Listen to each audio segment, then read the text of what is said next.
Shalom. First and foremost, I want to give all praise, honor, and glory to the Most High, Yahweh, Shem Yahweh Shai, Shem Badash, and I want to say Shalom, Yakminakwat out there pursuing His truth diligently. Coming at you once again with another lesson. This is just a little quick hit. An after lesson, if you will. I just got done with doing the lesson. I was calling it Alazar has become a full-time scoffer, but I actually ended up naming it Gorilla has become a full-time scoffer after Sakari's disbandment. And I don't know if it was that lesson or the lesson before. I think it was that lesson. I mentioned in brief, I think it might have been the lesson yesterday. I don't think it was the lesson that we just did. It was 1 Corinthians 10 and 23. All right. Now, this is a scripture that I think most people tend to be familiar with, but they might not understand the whole context of it. So this is kind of like a little, just a mini breakdown that I wanted to do. I have another lesson that I was going to do, dealing with basically, Moab, but I think I'm going to save that one for tomorrow. And then, because I'll have more time to go into it, and tomorrow will be either, I don't know if I'm just going to do one lesson or two. We'll just have to see. We'll just have to go with the Spirit, whatever the Spirit permits. But we'll just have to see. But anyway, I'm going to save that lesson for tomorrow, probably either before or after Sabbath, and I'm just going to go into that. There's a lot of scripture in that, and I don't want to, try to rush through it or anything like that. So I just want to do a little quick hit. So that's one of the ones I really want to take. It might be 2 hours. I really want to take my time with that one. So 1 Corinthians 10 and 23 in the King James Version first. It's going to read, all things are lawful for me, but all things are not expedient. All things are lawful for me, but all things edify not. Now, this is one of those scriptures that, speaking of it, we were just talking about things that could be easily taken out of context. This is a scripture that could easily be taken out of context if you don't understand really what it's talking about. Now, that does not mean everything in the world, all right, is lawful. All right, that doesn't mean you can do adultery and that's lawful, and eat pork and that's lawful. That's not what this is talking about. It's talking about there are certain things that are lawful. All right, we mentioned this in brief a little bit in the last lesson I made about Alazar with Gorilla Hebrew, becoming a full-time scoffer. Is that there's certain things that are just not the best for time being. They're not wicked. They're not an unrighteous thing or like sinful. They're not declared as a sin biblically, but they're not something that we should be doing now. All right, some of those things are actually even justified within the Bible, but there's certain things that we shouldn't be doing now. And the big one, like I mentioned in last lesson, is you see that a lot with the grape doctrine. All right, and what the grape doctrine is, and you can remove the G from it. And this is one of those things that a lot of people have an issue with that GMS teaches, is that biblically, ancient and biblically, a woman became a woman, all right, at the age of 12. All right, same thing with man, became a man at the age of 12. And yes, two 12-year-olds or 13 and 14 or a 13 and 15-year-old, however it would be, all right, would, yes, have intercourse. They would become married, all right, they would have children, and that's how it was, all right. Hell, even looking back in the 30s and the 40s, all right, in modern age, all right, 1920s, 1930s, there were many 14, 15-year-old women that were getting pregnant by 17-year-old, 16-year-old, 18, hell, even 20-year-old men. Sometimes a 14-year-old getting pregnant by a 15-year-old. I mean, it still happens in some level of capacity these days, but back then it wasn't uncommon for a 20-year-old to be with a 15-year-old or 14-year-old. But it's in a modern society, it's because the way that Babylon works, they've twisted things and bent things over the years for one reason or another. And it's become something that's been demonized. And that's the thing where that's one of those things that it's lawful. Biblically, yes, it's lawful. But it's not something you should be doing in this time and age.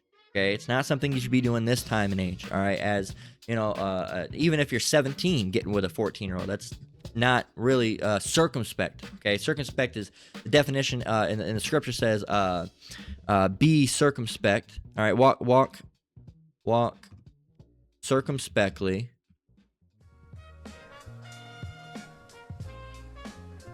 Walk circumspectly, not as fools, but as wise, redeeming the times, for the days are evil. I believe. So it says, see then that you walk circumspectly, not as fools, but as wise, redeeming the time, because the days are evil. Excuse me. So And nowadays, if you're a 17-year-old and you're getting with a 15-year-old, people are going to have offense to that. All right, they're going to have an issue with it. Again, we've never said go and do those things now. We're telling you how it was biblically and how it's going to go back to in the kingdom. All right, but it was never a call to arms to go and impregnate a 15-year-old. All right, it's even if you're a 16 or 17-year-old, getting with a 13 or 14-year-old is inherently risky.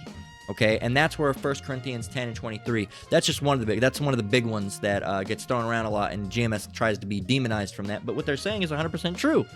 And if you don't like it, then I can't help you for hating history. I mean, that's just the history. Okay, if you don't like it, then you don't like it. But it's the same thing with women. We'd be put to death for being adulterers. Same thing with men that laid with that woman and the woman that laid with that man. Unless, of course, the man was unaware that she had a husband, or the woman was forcibly taken. All right, did not want that to happen, and she already had a man. She cried out, but there was no one there to help her.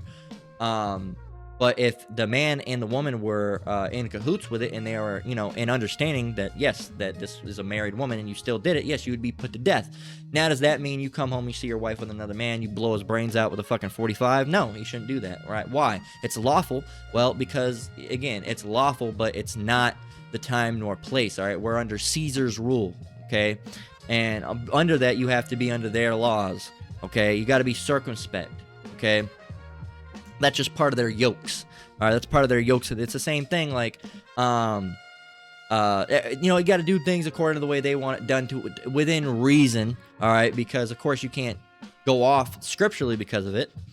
But for example, speeding, that's not a biblical law. Oh, you cannot drive your chariot to this level of speed. No, it's not. That's Esau. That's a paper yoke, as they're called. That's a paper yoke, a yoke that they put on their neck through paper. And they want to fine you. They want to take and then, again, because they fine you, they're going to get money, and they're going to pound your car, and then you got to give them the money to get your car back, and then you're going to do this, and that's going to cost money, and then this is money. It's all that money. They're money hungry.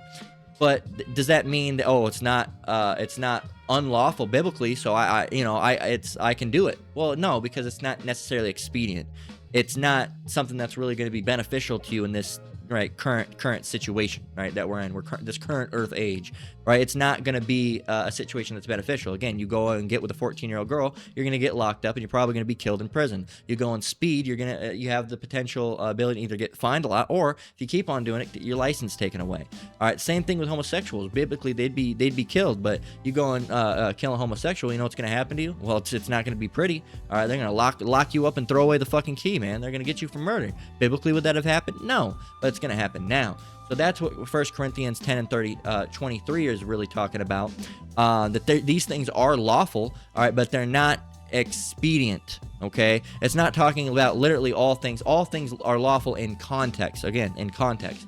So all things are lawful for me, but all things are not expedient. All things are lawful for me, but all things edify not. So what is expedient, all right?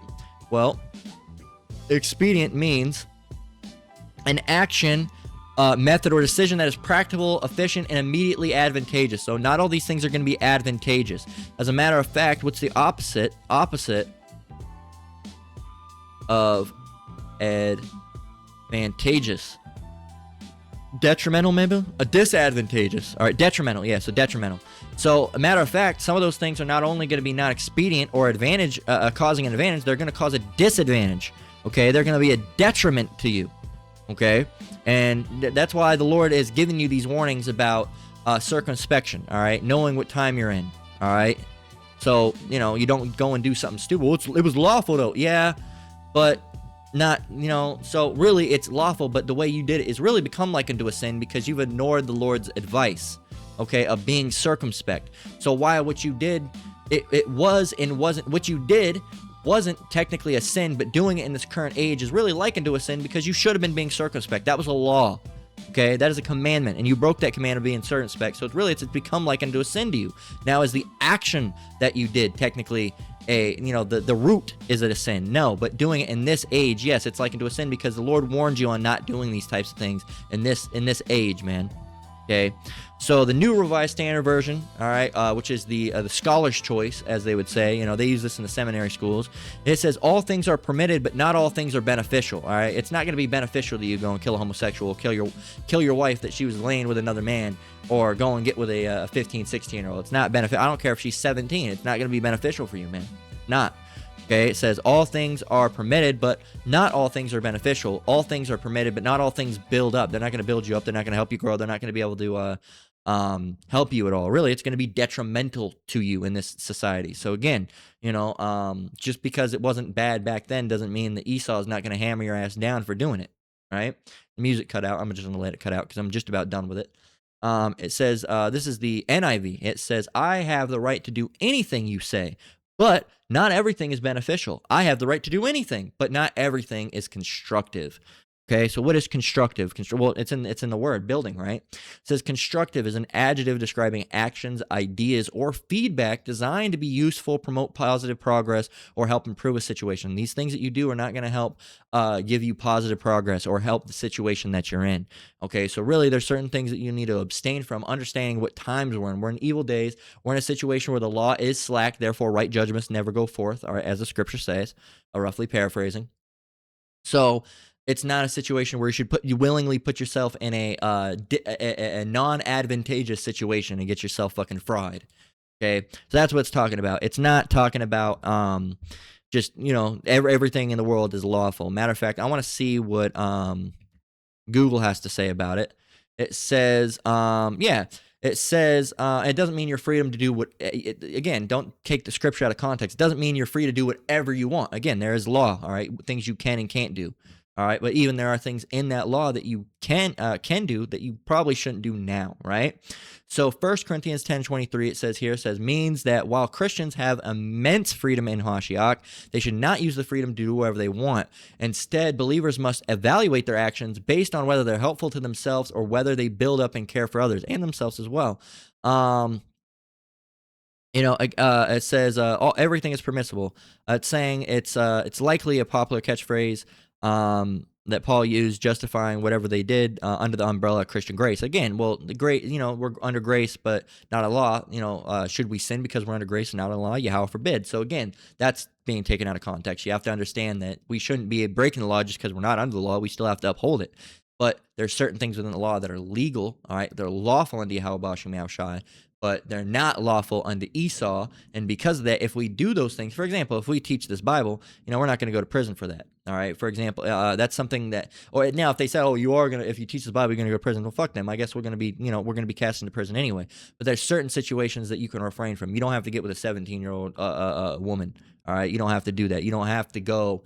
And, again, at the end of the day, if a woman does that, goes and, commits adultery, all right, she goes and gets with another man, and you're actually legally married to that woman, all right, not that you have to be legal, you have the paperwork, but if, say, you do have the paperwork, there are laws, all right, under that, like that law the woman will not be able to take you for child support, she'll not be able to take half. There's laws on that to be, basically, if she was unfaithful, that say, there's laws for, I can't remember what the exact laws is, but say if you're with a woman, and you leave her, she can technically take the kids sometimes, in a court of law, all right, but if she was unfaithful, as in she went and had sexual relations with another man, she was unfaithful and broke that bond, that vow, as they say in when they marry you, your vows, and you broke those vows, then technically she cannot try. I think she can still try to take the kids, but she can't try to take you for any of your money, right? Because she's essentially broken those vows. But again, so it's just have that done, all right? She won't be able to take you for shit, all right? And it's also going to make it harder for her to try to get the kids, all right, because of that situation. It's going to look bad against her. It's going to be a bad rap, bad case. So, that's what it's talking about. This doesn't mean that everything in the whole world is lawful. You can just do whatever you want and have a fucking free-for-all sin fest. That's not what it's talking about. And it's just letting you know that just because there are things in this truth that are legal, all right, doesn't mean, for example, I mean, there's a whole bunch. I could go on and on and on. Like, for example, we have the right of, freedom of travel, all right? But, you think at any point in time that we couldn't be in a forest after a certain time, and because Esau said so, or they had to pay to get into a part where a tree was? No. But Esau does have that. If you go to a national park, you do have to pay money. And really should stay away from those things because people are always fucking disappearing. But again, you're not wicked if you go. Just, be circumspect. Creepy shit happens out there. But and they say there's like wild Edomites that live out there. Actually, it sounds bugged out, but they're saying that there's actually like wild Edomites that live out in those caves. And there's been park rangers that have talked about it. There's like wild people Like there's wild people in those fucking national parks. That's why people go just missing, and they know what happens. They just don't report it because they don't want people knowing that there's fucking wild people living in the caves back there, eating people and shit. Like they still do now, right?